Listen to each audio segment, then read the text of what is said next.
Naaresto ng mga tauhan ng 2nd Zamboanga City Mobile Force Company, katuwang ang Zamboanga City Police Station 11 at TSC RMFB 9 ang isang babaeng kabilang sa top 10 most wanted person municipal level matapos magsagawa ng intelligence-driven operation sa Barangay Zone 1, Zamboanga City.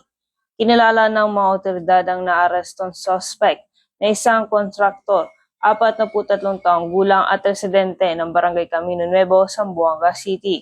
Inaresto ito sa bisa ng warrant of arrest sa kasong stapa alinsunod sa Article 315 Paragraph 2A ng Revised Penal Code na may criminal case number 59695 ng Branch 2 9th Judicial Region, Zamboanga City na may inirekomendang piyansang 18,000 piso. Sa ngayon, ang nasabing suspect ay nasa kustudiya na ng Zamboanga City Police Station 11 para sa kaukulang dokumentasyon at disposisyon.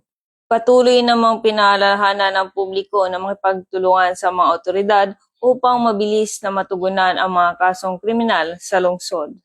Mula rito sa Zamboanga Peninsula, ako ang inyong PNN correspondent, Patrolwoman Joy Sabyog, alagad ng batas, tagataguyod ng Balitang Pulis.